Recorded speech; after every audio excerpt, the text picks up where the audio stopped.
నమస్తే తెలుగు రాజ్యంకి స్వాగతం. నేను మీ సంధ్య. ఏపీలో ఇప్పటికిప్పుడు ఎన్నికలు వస్తున్నాయా అనంటే ఇంకా అయితే 3 ఏళ్ళ టైం ఉంది. కానీ కొన్ని నియోజకవర్గాలకు సంబంధించి అధినేతలు ఇన్ఛార్జ్లను మారుస్తూ రాజకీయాన్ని కాస్త వేడి చేస్తున్నారనేది చాలా స్పష్టంగా కనిపిస్తుంది. దీంట్లో ఉమ్మడి ప్రకాశం జిల్లా పర్చూరు ప్రజెంట్ టీడీపీ కంచుకోట, వైఎస్ఆర్సీపీ గెలవకపోవడానికి రకరకాల కారణాలు ఉన్నాయి. ఇప్పుడు చూస్తే ఎందుకు ఇప్పుడు దీని గురించి డిస్కషన్ అని అంటే పర్చూరు వైఎస్ఆర్సీపీ ఇన్ఛార్జ్ను మార్చినట్టుగా తెలుస్తోంది. ఎందుకు ఎవ్రీ టైం ఈ విషయానికి సంబంధించి తప్పులు చేస్తూ ఉంది. మరి ఈసారి చేయబోతున్న మార్పు రేపు పర్చూరు మీద పట్టు సాధించే అవకాశం ఎంతవరకు ఉంది తెలుసుకునే ప్రయత్నం చేద్దాం. చరిత్రకారులు, సినీ రాజకీయ విశ్లేషకులు చిలకడ శ్రీకాంత్ గారు మనతో ఉన్నారు. ఆయన మాటల్లో శ్రీకాంత్ గారు నమస్తే అండి. నమస్కారం సంధ్య గారు. ముందుగా ఉమ్మడి ప్రకాశం జిల్లా పర్చూరుకు సంబంధించి రాజకీయ ముఖ చిత్రం ముందుగా ఒకసారి ఎక్స్ప్లెయిన్ చేయండి. మద్దుకూరు నారాయణరావు గారిని వారు ముందు 2 పర్యాలు శాసనసభ్యుడిగా చేశారు. ఆ తర్వాత మనకి 1967లో గాదె వెంకటరెడ్డి గారు మొట్టమొదటిసారి గెలిచారు. ఆ తర్వాత 67లో గెలిచిన గాదె వెంకటరెడ్డి గారు ఆ తర్వాత దాదాపుగా 7 ఎన్నికల్లో 5 ఎన్నికల్లో ఓడిపోయారు వరుసగా. మొత్తం 7 ఎన్నికల్లో 5 ఎన్నికల వరుసగా ఓడిపోయారు. నరహరిశెట్టి వెంకటస్వామి గారిని, ఆయన బలిజ సామాజిక వర్గం, ఆయన సిపిఐ నాయకుడు, ఆయన ఒకసారి గెలిచారు, ఒకసారి ఓడిపోయారు. మద్దుకూరు నారాయణరావు గారు కమ్మ సామాజిక వర్గం. కమ్మ సామాజిక వర్గం యొక్క ఓట్లు తీవ్రంగా ఉన్నటువంటి, చెప్పుకోదగ్గ సంఖ్యలో ఉన్నటువంటి నియోజకవర్గంగా పర్చూరుని చెప్పుకోవచ్చు. 50,000కు పైగా కమ్మ సామాజిక వర్గం ఓట్లు, 60,000కు పైగా షెడ్యూల్ కులాల ఓట్లు, 18,000కు పైగా రెడ్డి సామాజిక వర్గం ఓట్లు, 13,000కు పైగా ముస్లిం మైనార్టీల ఓట్లు ఇక్కడ కీలకంగా మనకి ప్రభావవంతమైన పాత్ర పోషిస్తాయి. 1983 ఆ ఎన్నికలు దగ్గుబాటి చౌదరి గారిని ఆయన గెలిచారు, దగ్గుబాటి కుటుంబం. 85-89 వరుస ఎన్నికల్లో డాక్టర్ దగ్గుబాటి వెంకటేశ్వరరావు గారు తెలుగుదేశం పార్టీ అభ్యర్థిగా వారు గెలుపొందడం.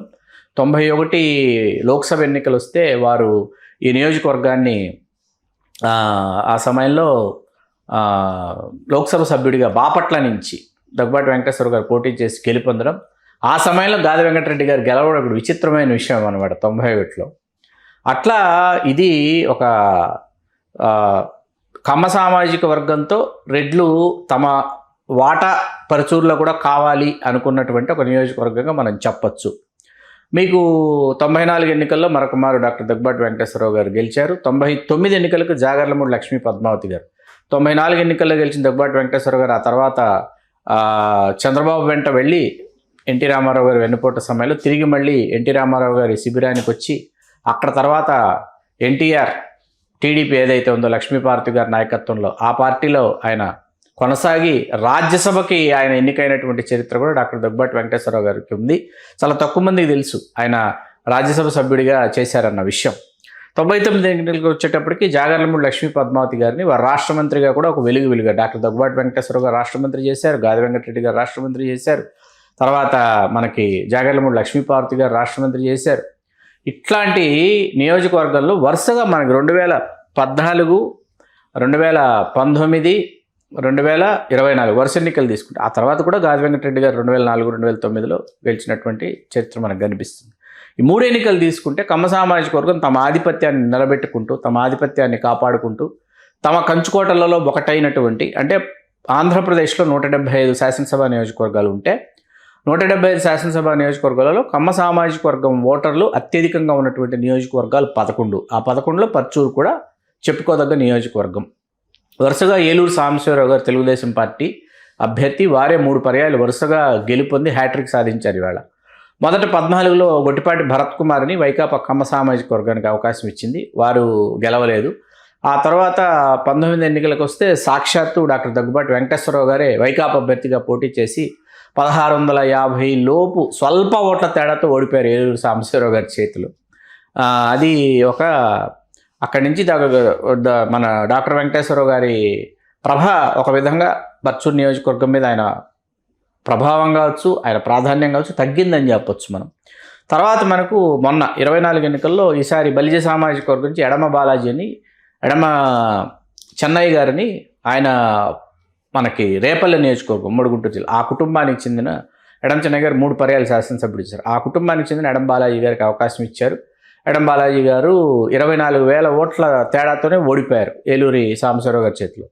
చాలా చోట్ల కూటమి అభ్యర్థుల చేతిలో 40,000, 50,000 తేడాతో వైకాపా అభ్యర్థులు ఓడిపోతే ఇక్కడ ఈ 24,000 ఓట్లతోనే ఓడిపోవడం అనేది వైకాపా వాళ్ళు కూడా ఈయనని కొనసాగించవచ్చు భవిష్యత్తులో అనేటటువంటి ఆలోచన చేసినప్పటికీ జగన్మోహన్ రెడ్డి గారు ఆ తర్వాత ఎడం బాలాజీని పక్కన పెట్టి గాదె వెంకటరెడ్డి గారి కుమారుడైన గాదె మధుసూదన్ రెడ్డి గారిని తీసుకొచ్చారు. ఇప్పుడు గాదె మధుసూదన్ రెడ్డి గారు ఉన్నారా అంటే ఉన్నారు, లేరా అంటే లేరు అనేటటువంటి పరిస్థితి కనిపిస్తుంది వైకాపా ఇన్ఛార్జిగా. ఆయనకు అక్కడ ఉన్నటువంటి దళితులతో పసగట్ల కమ్మ సామాజిక వర్గంలో కొంతమందితో విభేదాలు ఏర్పడ్డాయి. అందులో గాదె మధుసూదన్ రెడ్డి గారిని కొనసాగిస్తారా, లేకపోతే గాదె మధుసూదన్ రెడ్డి గారిలో మార్పు తీసుకొచ్చి వైకాపా ఇక్కడ ఏమైనా బలోపేతం అవుతుందంటే ఒక అర్థం కానటువంటి ఒక అనిశ్చిత పరిస్థితి. ఇది వాస్తవంగా కమ్మ వర్సెస్ కమ్మ నియోజకవర్గంగా బాగుంటుందండి, పర్చూరు నియోజకవర్గం, సందేహం లేదు. కాకపోతే ఏంటంటే ఇన్ని సమీకరణాలు వైకాపా చేయడం, ఎందుకంటే చీరాలలో బలి సామాజిక వర్గం నుంచి ఆమంచి కృష్ణమోహన్ గారు పోటీ చేసి ఓడిపోతే 19 ఎన్నికలలో ఆయనని పక్కన పెట్టి గెలిచినటువంటి తెలుగుదేశం నుంచి కరణం బలరామ కృష్ణమూర్తి గారి కుమారుడు వాళ్ళని వైకాపాలో చేర్చుకోవటం.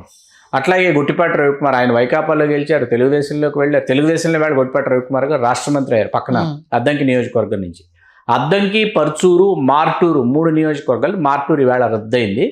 అద్దంకి, పర్చూరు, మార్టూరు ఏంటంటే 3 కమ్మ సామాజిక వర్గం యొక్క తీవ్రత ఎక్కువగా ఉన్నటువంటి నియోజకవర్గాలు. అట్లాగే కొండెపి ఎస్సీ రిజర్వ్డ్ కూడా, అది ఎస్సీలకి రిజర్వ్ చేశారు. ఆ నియోజకవర్గం నుంచే దామచర్ల జనార్దన్ గారిని ఒంగోలు తీసుకొచ్చారు. ఇట్లా ఉమ్మడి ప్రకాశం జిల్లాలో ఏంటంటే ప్రతి సామాజిక వర్గం తమ ఉనికిని చాటుకునేటటువంటి విధంగా వీళ్ళు ఆ క్రమ సంఖ్యని, ఆ ప్రాధాన్యతని కలిగి ఉంటారు. ఎందుకంటే part of Guntur, part of Nellore, part of Kurnool 3 కలిస్తే ఉమ్మడి ప్రకాశం జిల్లా అవుతుంది. కాబట్టి అన్ని సామాజిక వర్గాల యొక్క సాంద్రత, తీవ్రత మనకి ఇక్కడ కనిపిస్తుంది అన్నమాట. ఇప్పుడు పర్చూరు నియోజకవర్గంలో ఇట్లా ఇన్ఛార్జీలు మార్చడం వల్ల వైకాపాకు వనగూడింది ఏమైనా ఉందంటే ఏమీ లేదు. ఏమైనా వైకాపా ఇప్పటివరకు ఏదైనా అంతో ఇంతో ఎంతో కొంత మీకు గట్టి పోటీ ఇచ్చింది 2019 ఎన్నికల్లో డాక్టర్ దగ్గుబాటి వెంకటేశ్వర గారు. కేవలం 1650 అంతే ఓట్లతో ఆయన ఓడిపోవడం జరిగింది. అంటే చివరి వరకు ఆయన చాలా గట్టిగా ప్రయత్నించారని మనం అర్థం చేసుకో. అంటే దీన్ని బట్టి మనకు అర్థమవుతున్నది అంటే కమ్మ వర్సెస్ కమ్మ అనేది ఇక్కడ పర్ఫెక్ట్గా ఫిట్ అవుతుంది. ఈ సామాజిక సమీకరణలు ఎట్లా ఉంటాయంటే చాలామంది వీటి గురించి మాట్లాడుతుంటే మనతో కూడా చాలామంది ఎందుకు ఎప్పుడు సామాజిక సమీకరణల గురించి సామాజిక కోణాల నుంచి మాట్లాడతారంటే సామాజిక సమీకరణలతోనే రాజకీయాలు జరుగుతాయి, రాజకీయాలు చేస్తారనే విషయం అర్థమయ్యేలా చెప్పడానికి. సామాజిక సమీకరణలే రాజకీయపరమైనటువంటి ఆలోచనలు చేయటానికి, రాజకీయపరమైనటువంటి నాయకత్వం ఏదైతే ఉందో, అవకాశాలు ఏవైతే ఉన్నాయో అవి అందిపుచ్చుకోవడానికి సామాజిక వర్గం అనేది, సామాజిక వర్గం యొక్క వెన్నుదన్ను అనేది, సామాజిక వర్గం యొక్క బలం అనేది అవసరం అని చెప్పడానికి అన్నమాట. అది సంజయ్ గారు.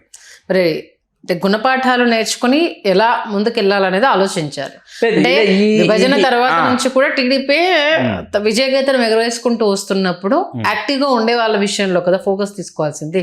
అంటే ఎవరిని కలుపుకోపోవట్లేదు అని అన్నప్పుడు దానికి సంబంధించి ఆలోచించకుండా నిర్ణయం ఏమైనా తీసుకున్నారు అని అంటే ఏమంటారు వైసీపీ?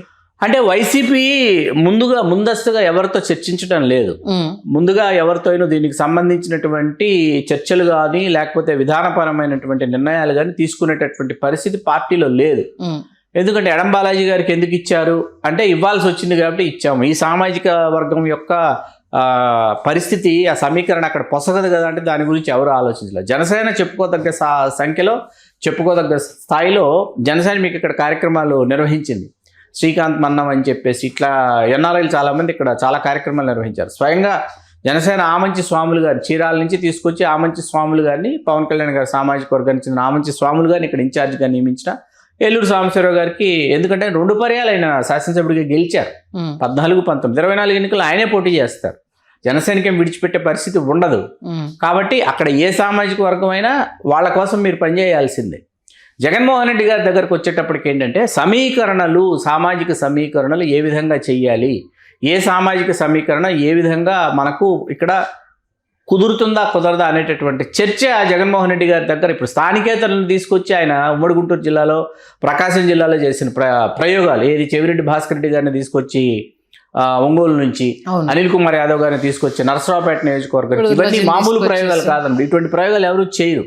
అంటే మీకు మరి వైజాగ్ స్థానికేతరులు వెళ్ళి గెలిచారు కదా, మొన్న ఏలూరులో మరి పుట్టా మహేష్ని తీసుకొచ్చి కడప జిల్లాకు సంబంధించినటువంటి వ్యక్తి అంటే చంద్రబాబు నాయుడు గారు చేసే సమీకరణలు ఎట్లా ఉంటాయంటే ఖచ్చితంగా గెలిచి తీరుతున్నాము, గెలవబోతున్నాము అనేటటువంటి పరిస్థితుల్లో చంద్రబాబు నాయుడు గారి ప్రయోగాలు అద్భుతంగా చేస్తారు. 99 ఎన్నికలు దానికి పారామీటర్ అనమాట. 99 ఎన్నికల్లో 11th అవర్లో తటస్థులు అనేటటువంటి వాళ్ళ పేరిట, విద్యాధికులు అనేటటువంటి వారి పేరిట, అట్లాగే కె విజయరామారావు గారు లాంటి సిబిఐ మాజీ డైరెక్టర్ చేసినట్టు విజయరామారావు గారు తీసుకొచ్చి ఖైరతాబాద్ నుంచి పోటీ చేసి విద్యాధికుడు, సిబిఐ, వెలమదొర తెలంగాణకు చెందినటువంటి వ్యక్తి, ఇట్లాంటి ప్రయోగాలు చేస్తారు చంద్రబాబు నాయుడు. ఖచ్చితంగా గెలుస్తున్నాం అనేటటువంటి నివేదిక ఆయన దగ్గర ఉన్నప్పుడు ఏంటంటే ఆయన ప్రయోగాలు చేసి ఆ ప్రభంజనంలో ఆ పొత్తుల్లో భాగంగా గెలిచేస్తారనమాట. ఇప్పుడు ఇక్కడ మీరు జగన్మోహన్ రెడ్డి గారు చేస్తున్నది ఎట్లా ఉంటుందంటే నేను ఏం చేసినా ఎవరిని నించోబెట్టినా నా ప్రజాకర్షక పథకాలు, నా సంక్షేమ పథకాలు నన్ను గెలిపిస్తాయనే మొన్న ఆయన బొక్కబోర్ల పడింది 24 ఎన్నికల్లో. పీపీటీ ఆయన బొక్కబోర్ల పడింది అక్కడే అనమాట. ఈ సంక్షేమ పథకాలే నన్ను గెలిపించేస్తాయి. అసలు ఎవరైనా సరే ఏ అభ్యర్థిని ఎక్కడ ఏ నియోజకవర్గంలో ఎవరిని నించోబెట్టానన్నది చూడరు, ఫ్యాన్ గుర్తుకు ఓటేసేస్తారు గంపగుత్తగా అనుకుంటేనే ఆవు తప్పి కన్నులొట్టబోయినా అని ఎందుకు ఈ పదప్రయోగం చేశానంటే మీరు ఎన్నిసార్లు బొక్కబోర్ల పడతారు. 2014లో విపరీతమైనటువంటి మితిమీరిపోయినటువంటి ఆత్మవిశ్వాసంతో అప్పుడు బొక్కబోర్ల పడ్డారు. 19లో ఒక్క ఛాన్స్ అన్నారు కదా అని మీకు ఒక అవకాశం ఇచ్చారు. ఆ తండ్రి చేసిన ఎంతో కొంత ఇతను చేయకపోతాడా, ఆయన రూపాయి చేస్తే ఈయన పాలైనా చేయకపోతాడా అని ఇచ్చారు. సరే ఆయన చేశాడా చేయలేదా కాసేపు పక్కన పెడితే 24 ఎన్నికలకు వచ్చేటప్పటికి ఈ పరిస్థితుల్లో నుంచి ఆయన పాఠాలు నేర్చుకోకుండా తిరిగి పదే అవే తప్పులు చేయటం అనమాట. మెయిన్ అది దిద్దుకోపోతే తర్వాత ఇంకా ఈ నెక్స్ట్ ఎలక్షన్ వరకు దానికి సంబంధించి అభ్యర్థులు కావచ్చు, ఇన్ఛార్జీలకు సంబంధించి కావచ్చు, క్లారిటీ ఉనికి కోల్పోతుందండి. పార్టీ వైకాపా అనేది ఉనికి కోల్పోతుంది. ఎందుకంటే కూటమి ప్రభంజనం అనేది మొన్న కూటమిలో ఎన్ని లొక్కలొక్కలు ఉన్నప్పటికీ, వాళ్ళ మధ్య ఎన్ని అసమతుల్యతలు ఉన్నప్పటికీ వాళ్ళు తిరిగి కలవడానికి లేకపోతే తిరిగి కలిసి యుద్ధం చేయడానికి జగన్మోహన్ రెడ్డి గారి మీద ఆ సమయం వచ్చేటప్పటికి అందరూ సంసిద్ధులు అయిపోతారు. అందులో ఏం సందేహం లేదు. వాళ్ళకి అర్థమైపోయింది 14 ఎన్నికల తాలూకు విజయమాధుర్యాన్ని చూసి 24లో ఈ విజయమాధుర్యం మరింత తీవ్ర రూపం దాల్చింది. కాబట్టి 2019లో విడివిడిగా పోటీ చేశాం కాబట్టి ఆ రిజల్ట్ వచ్చింది. 2024లో కలిసి పోటీ చేశాం కాబట్టి ఆ ఐక్యతను వాళ్ళు కంటిన్యూ చేస్తారు. వాళ్ళని ఎదుర్కోవాలని అంటే చిన్నపామునైనా పెద్ద కర్రతో కొట్టాలి అన్నట్టు ప్రతి అంశానికి సంబంధించి వైఎస్ఆర్సీపీ ఫోకస్ చేస్తే తప్పితే అదర్వైతే వర్కౌట్ అవ్వదు. చూద్దాం మరి అధినేత ఈ అంశానికి సంబంధించి మార్పుల దిశగా ఎలాంటి అడుగులు వేస్తారని మంచి విశ్లేషణ ఇచ్చారు. థ్యాంక్ యూ అండి. ధన్యవాదాలు సంధ్య గారు. హలో, తెలుగు రాజ్యం ఛానల్ చూస్తున్నారా? సామాజిక రాజకీయ జీవన చిత్రణే తెలుగు రాజ్యం. అతిశయోక్తులు అసత్యాలు ఉండవు. రాజకీయ కోణం కాదు, ప్రజా కోణమే కొలబద్ద. తెలుగు రాజ్యం వీక్షణ మీ ఉత్తమ అభిరుచికి నిదర్శనం.